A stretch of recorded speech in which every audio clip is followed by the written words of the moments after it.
Hello again, gamers. Welcome back for another episode of Making Heroes. I'm the Board Game Captain, and today I'm going to be showing you how I made 11 from Stranger Things in Pathfinder 2nd Edition. So I've got 11's character sheet right here. I've already made her character.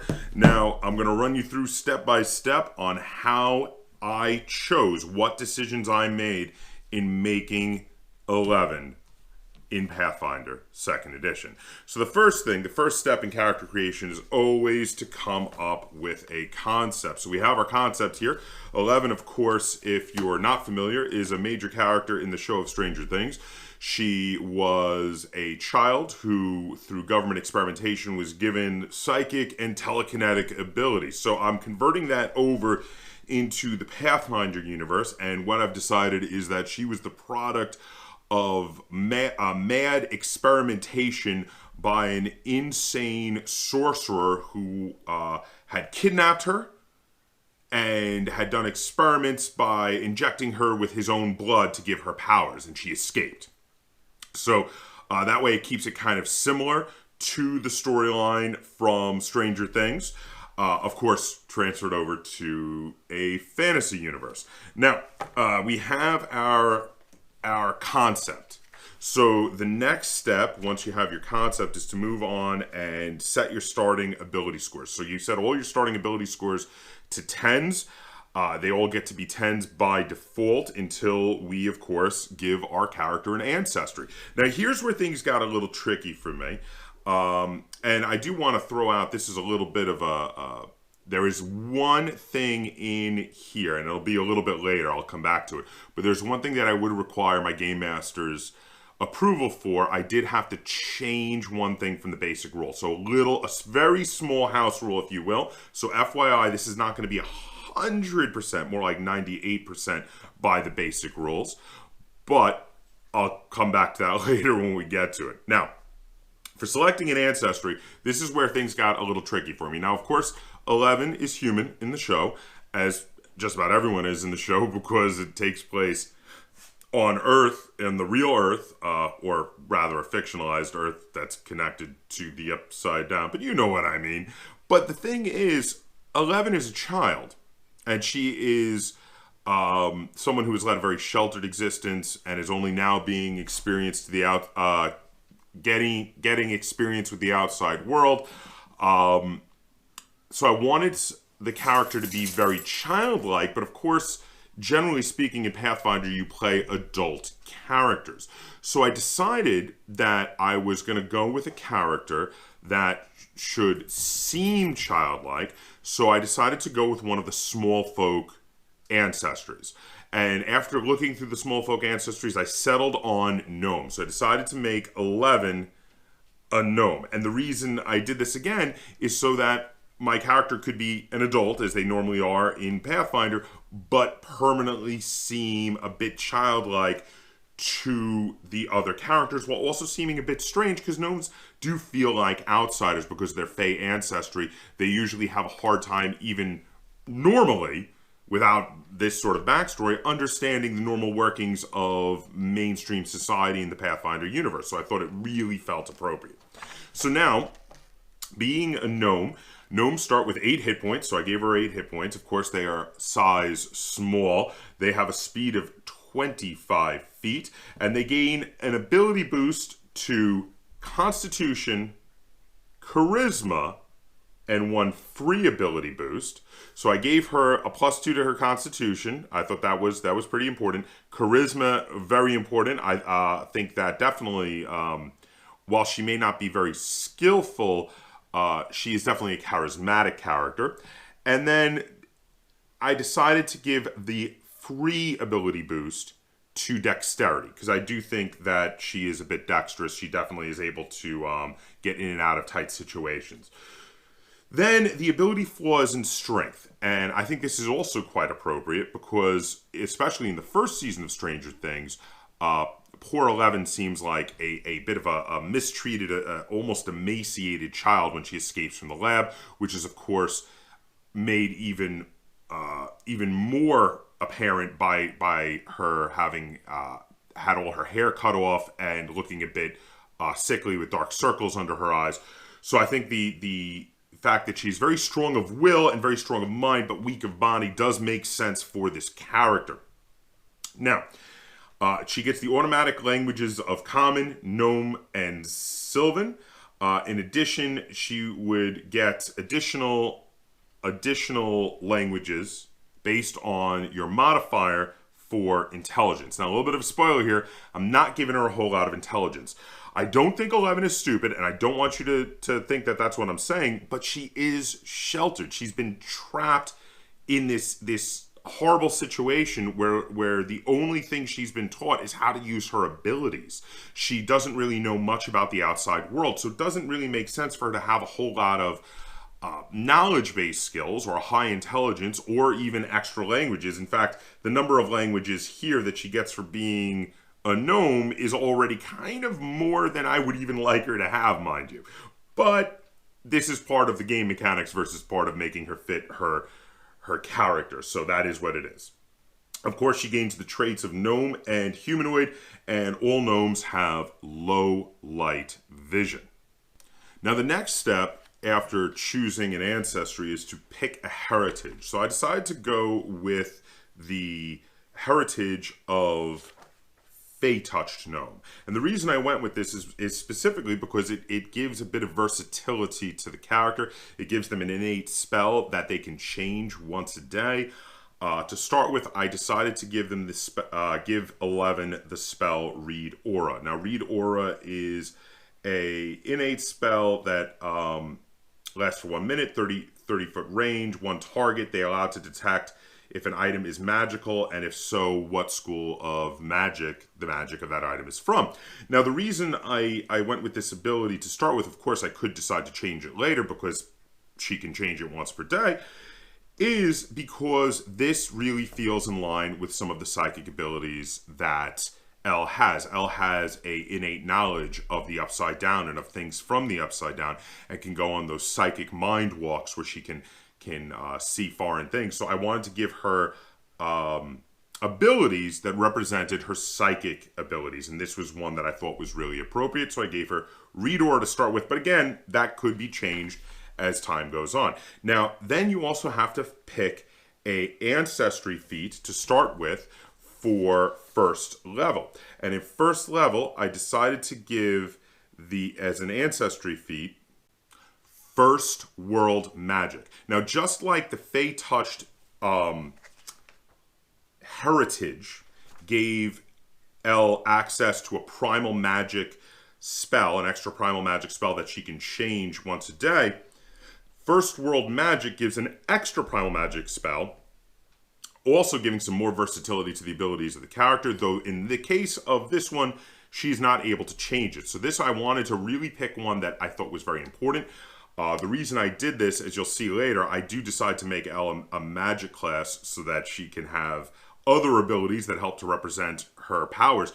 But the thing is, I am not making her a magic class that uses primal magic. So these extra 2 primal spells that she gets are to fill some of the holes in what the spells of the particular type of magic that I gave her can't do. So I went with, for her permanent primal spell, I went with Tanglefoot. And now what Tanglefoot does, Tanglefoot is a 2-action spell that the target gets a -10 penalty to their speed for 1 round if you're successful, and can attempt to escape the spell versus your spell difficulty class. But if you get a critical, so if you get 10 above the target, they're also immobilized. So the whole point here is this is a spell to start with that I felt could represent Elle's telekinetic ability to grab someone and hold them in place, which we see in the very first season. She does it to the Demogorgon, and in the 3rd season, for instance, she does it to Billy when she holds him in place. I don't think I'm spoiling too much here, but that ability, I couldn't find another spell that easily represented that ability for her at first level, and definitely not one in the tradition I was going to be giving her for her magic. I'll get to that momentarily. But that is why I gave Elle Tanglefoot for the free spell that she got for getting First World Magic. Okay, so now the next thing to choose, of course, is the background. And for backgrounds, there's a lot to choose from, but there was one that came right out at me, especially considering I was keeping her background and storyline exactly the same as much as possible from the show to the game, and that is Prisoner, because she was a prisoner.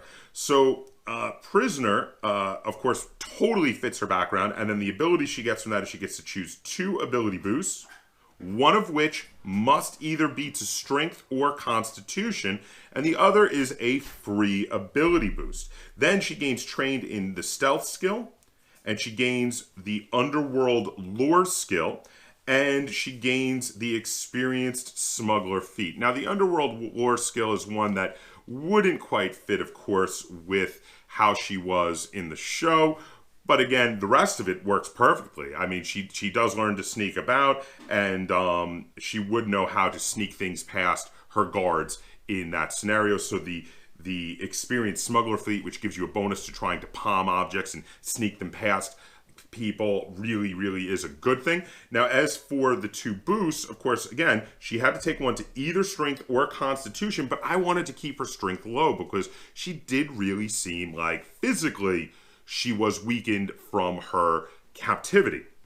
So I gave it to her Constitution, because while physically she may not have been strong, she is tough as nails, and she deserves that Constitution boost. So I gave it to her Constitution. Now for the second boost, I decided to give it to her Charisma, because I really wanted to focus on the fact that she is quite charismatic. And I mean, this is seen in the show in that she wins quite a few of the characters over to her side with just a look. Also, you know, Charisma is also used for intimidation, and boy, can she be intimidating. So I gave the other of the 2 boosts to Charisma. All right, so the next 2 steps in character creation are to pick a character class and to set the ability scores. Now, I do these 2 steps kind of intertwined, and the reason I do it is because some of the things that you get for your character class are dependent on your final ability scores, which of course you get 4 free ability boosts for that step after picking a character class, but I like to do it same time. So the first thing for choosing a character class, I'm going to be choosing Sorcerer. And I really felt that Sorcerer was appropriate for 11 for 2 reasons. One, of course, it gives her powerful abilities that she can use at will, but also because she didn't really learn these abilities from books. They're kind of innate to her. And that really felt, even though she was given them through artificial means, that felt more like how she uses her abilities. Also, because Sorcerer gets access to all of the possible schools, and at the time when I was choosing it, I wasn't sure what school of magic I was going to devote her to. I didn't know which one would have the right spells, but I'll get to that in a minute. So now, she got her boost from Charisma, and now just doing a quick aside to the next step for where I gave the 4 free ability boosts, I gave her a second boost to Dexterity, a 3rd boost to Constitution, 1 boost to Wisdom, because while she's not book smart, I do think she is wise, and I gave her a 4th boost to Charisma, which is huge, gives her total Charisma modifier of +4.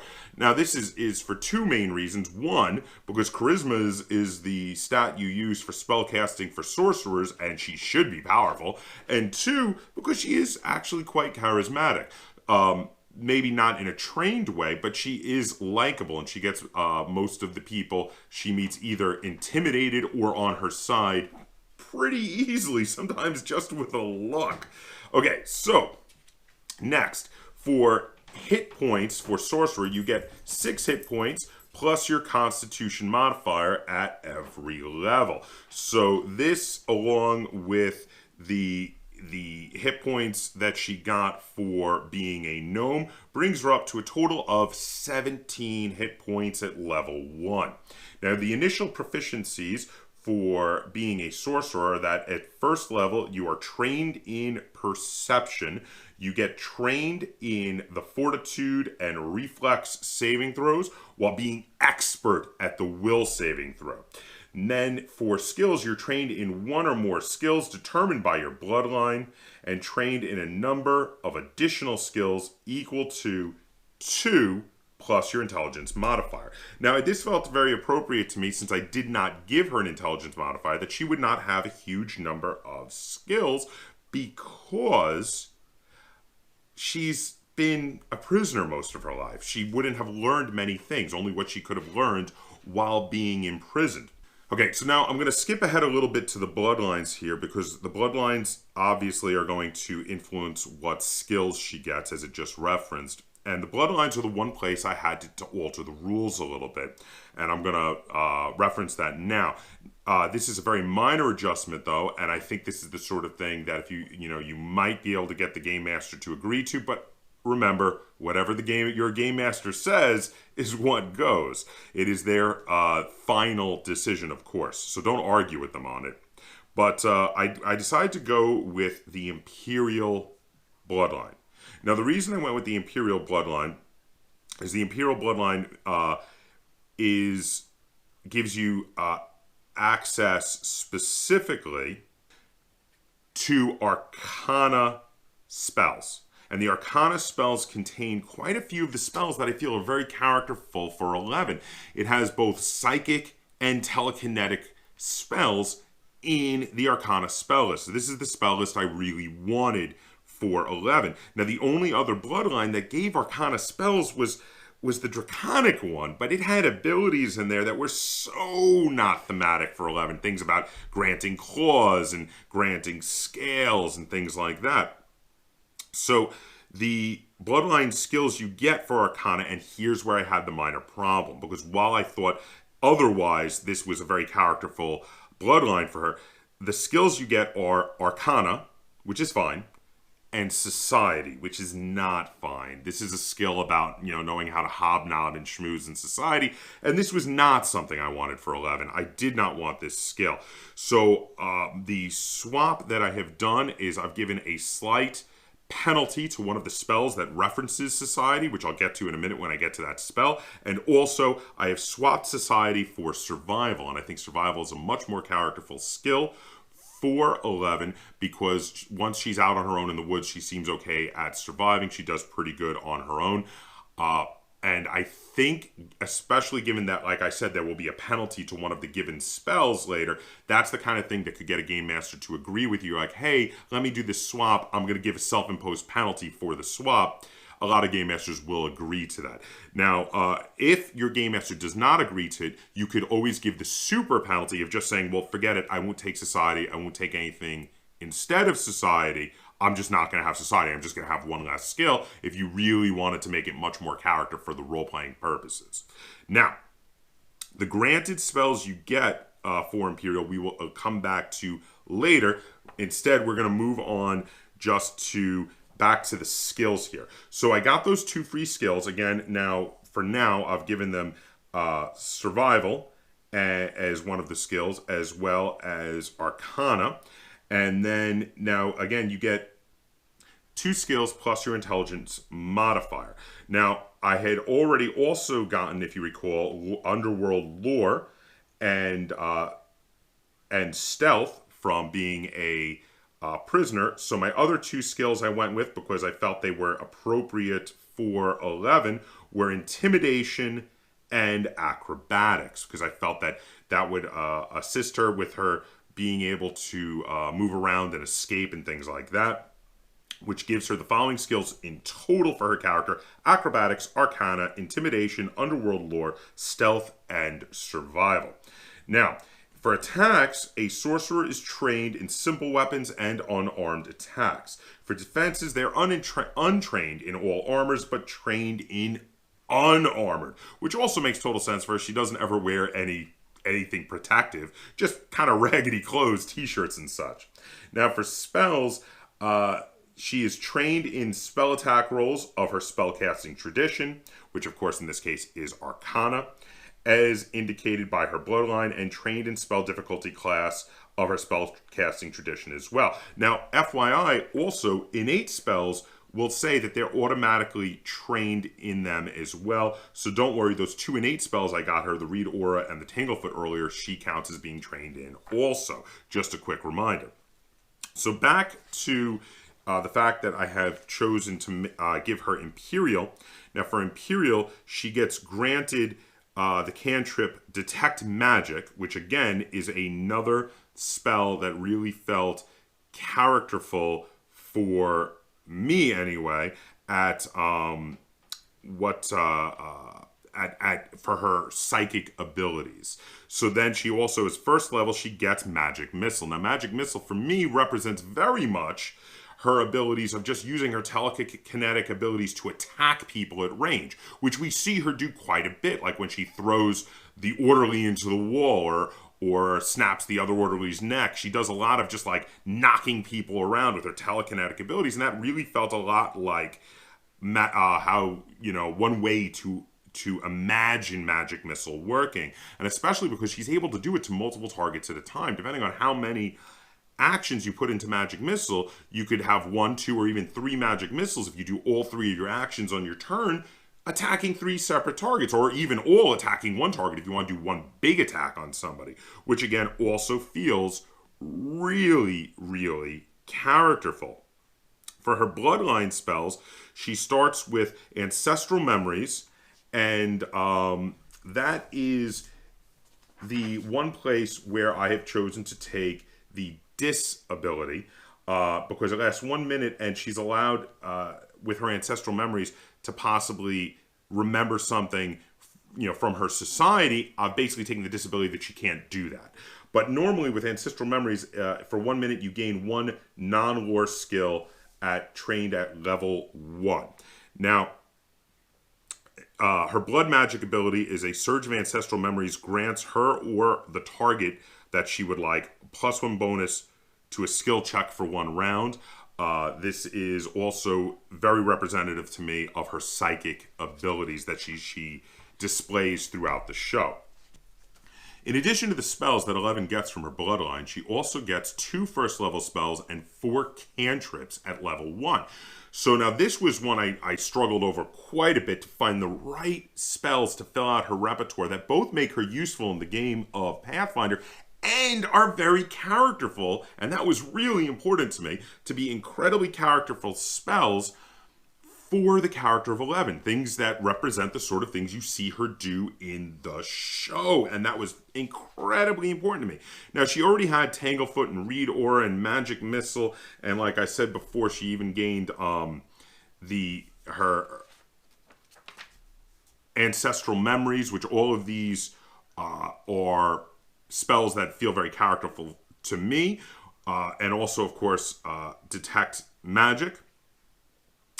But I thought I could do even better than that. I could get even better spells to better represent her abilities, or rather to fill in the blanks, to fill in the gaps I currently had in her spell repertoire. So I took the cantrip Magic Hand. Now, Magic Hand is great because this is a telekinetic ability of being able to pick something and move it slowly, not as an attack, but just to be able to control something at a distance. I mean, we see her do exactly that when she's practicing her abilities while hanging out in Mike's basement in the first season, when she's picking up the toy of the Millennium Falcon and just moving it around in the air. That is basically what Mage Hand is. That is what Mage Hand can do. Next, I took the ability of Message, which allows her to psychically exchange a message with someone at about 120-foot range, which again also seemed like something she should be able to do. Then I also gave her the ability of Shield. Now, Shield is a cantrip that allows her to make a magic shield to deflect attacks. It's 1 action. It lasts until the start of their next turn. It gives them the character +1 armor class, and they gain a shield block reaction that can absorb 5 damage and then ends. And this felt like a telekinetic, stopping of attacks coming in at her. Now, after that, I gave her a cantrip that I thought was incredibly characterful for 11 to have. Probably the most common attack she would do while playing her, and that is Telekinetic Projectile. And this very much reminds me of the scene, I believe in the 2nd season, where the guy finds her in the woods and she picks up the log with her mind from the fire she had going and just knocks him out by hitting him in the head with it. So Cantrip is a 2-action spell. It's Telekinetic Projectile is a 2-action spell. It is a cantrip. It allows you to hurl 1 a 1 bulk object at a target and deal 1d6 plus your spellcasting ability modifier in damage. If you succeed, double damage on a critical hit. The damage type is per the type of object. So if you throw a log or a brick, it would be blunt damage. If you throw a knife, it would be piercing damage. It'd be up to you depending on what objects were available to you. This, to me, seems like it would be her, especially since it's a cantrip and she can do it as much as she wants, this would be her default attack. Now, next, filling out her spell repertoire, I had the 2 level 1 spells that I chose for her, and those were Floating Disc, which allows, as 2 actions, to create an 8-hour summoned 2-foot diameter disc that follows 5 feet behind you and can carry 5 bulk objects. Basically, I'm thinking this is her telekinetic abilities, carrying stuff around for her, like loot and such, especially since she has a low strength and can't actually carry a lot of stuff herself. So it's both incredibly useful for the character in the game, but also makes sense for her abilities, because again, she can just use her telekinetic abilities to carry things around. And the final spell is based on a specific scene from season 1 of the show. There's a scene where 11 and the other kids get cornered by a bunch of agents from the Hawkins lab. And they're holding guns and they're pointing them at her. And then she just holds her hands out and she looks at them in both directions. And then you see like they just sort of don't move. And blood starts coming from their eyes and noses and ears. And they all drop. And the lights were flickering and it was very dark and grim and kind of almost scary. Except, of course, they were the bad guys. And this is why I chose to give her Grim Tendrils. Because Grim Tendrils seemed like a really cool spell that fit that particular scenario. So it's 2 actions. It makes a 30-foot line. All targets in the line are automatically hit, but then have to pass a fortitude save to try to avoid taking damage. If they get a crit success on the fortitude save, they will suffer no effect from Grim Tendrils. If they take a successful fortitude save, they will take half damage and no persistent damage, but on full effect, on a full effect, they'll take full damage plus bleeding damage, and they were bleeding, and on a critical failure, they take double damage and double bleeding damage. Now, the damage from Grim Tendrils is 2d4 negative damage plus 1 persistent bleeding damage, which, if you don't recall from the book, persistent damage happens every turn until you succeeded a flat difficulty 15 check for it to stop. So if you critical fail, that's 2 damage in addition every round for those probably bunch of low-level bad guys that she just hit in a line and did damage to all of them. So Grim Tendrils really felt like it represented the particular ability that she showed there. So that rounds up her spell list that I've chosen for her at level 1.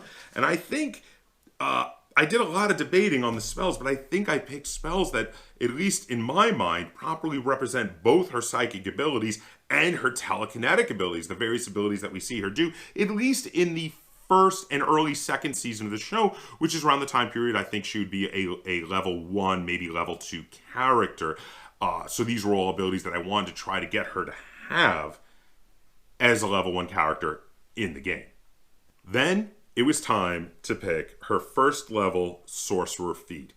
And there was one that jumped right out at me because it really felt like, theme-wise, name-wise, it felt like the one that she should have, and that was Dangerous Sorcery. Her abilities seem sometimes a little bit out of control. She gets angry and they just happen, like in the bit when Mike and Lucas are fighting and she yells and Lucas goes flying across the area and she hurts him. She didn't really even seem fully in control of her abilities here. So this is just, it's the theme is that they're out of control, but the actual mechanics is just, it causes a damage boost. You have whenever you cast a spell from your spell slot, if the spell deals damage and does not have a duration, you gain a status bonus to the spell's damage equal to the spell's level, minimum of 1.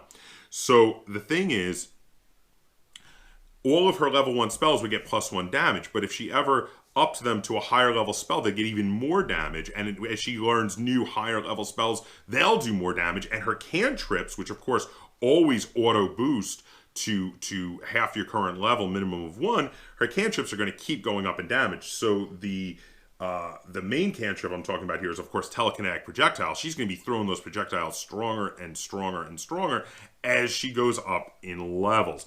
And that is really cool. And to start with, it's just a small boost because all of her spells are just going to get a 1-point damage boost. It's a little bit, but it's something. And again, it will grow with her as she goes up in levels. All right, so at this point, it tells you the next step after determining the ability scores, which we already did during the step 5 of choose class. The next step is, of course, to write down all your details. So I've done all of that already, and I've given myself all of my bonuses and my penalties to various abilities. And then you have to buy equipment as the next step. So now for the bonuses and penalties, I just want to give you a quick rundown if you're making this character along with me at home. Here are the current actual bonuses she gets. She gets a -1 strength modifier, a +2 dexterity modifier, a +3 constitution modifier, +0 on intelligence, +1 on wisdom, and a massive +4 to charisma.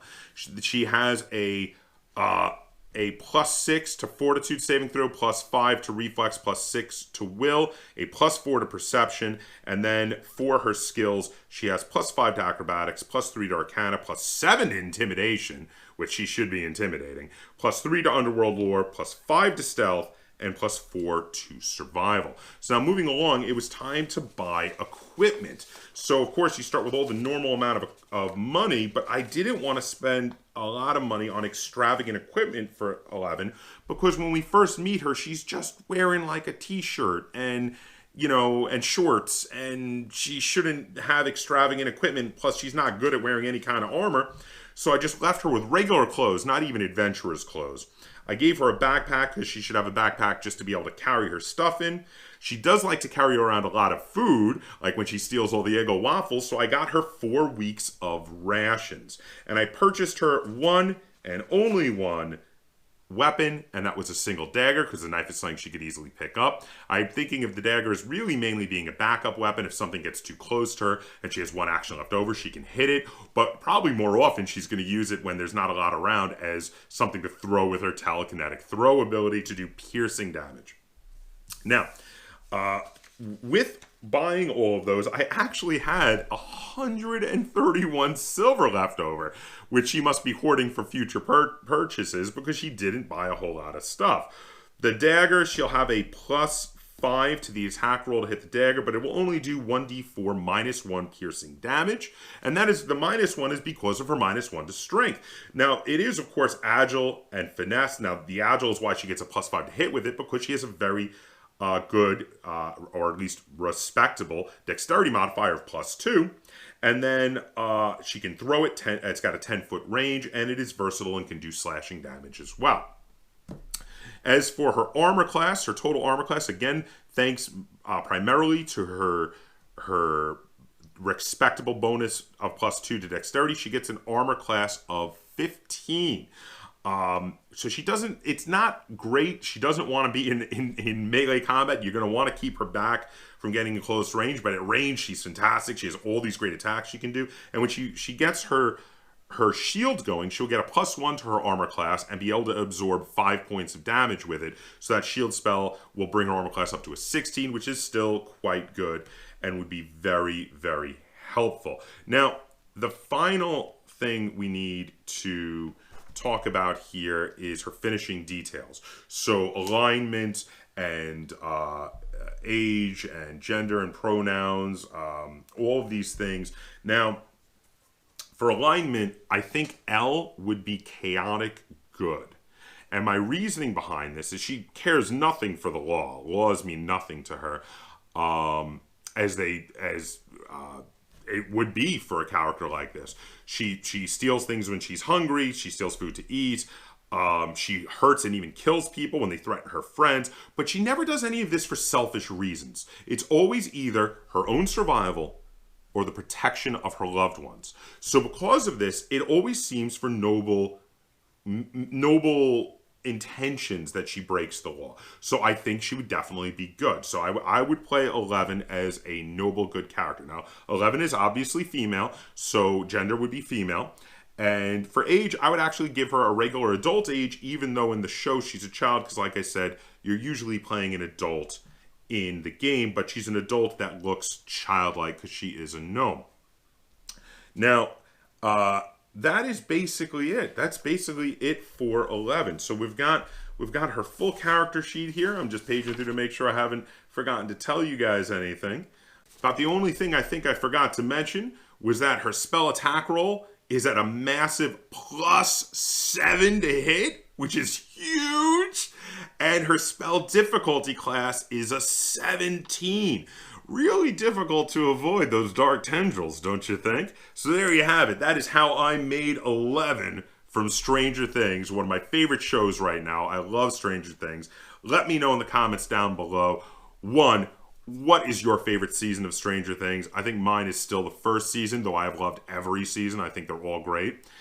And also let me know down below, what different choices might you have made when making 11 from Stranger Things? And let me know, would you have picked a completely different class for her? What would you have picked different spells for her? Are there spells you think would have better represented her abilities? Let me know in the comments down below. And if you enjoyed watching this episode of Making Heroes and you'd like to see me make more episodes of Making Heroes, be sure to give it a like, share it on all forms of social media, and if you haven't already, please subscribe to the Board Game Kaptain. That's Captain spelled with a K on YouTube. And until next time, game on.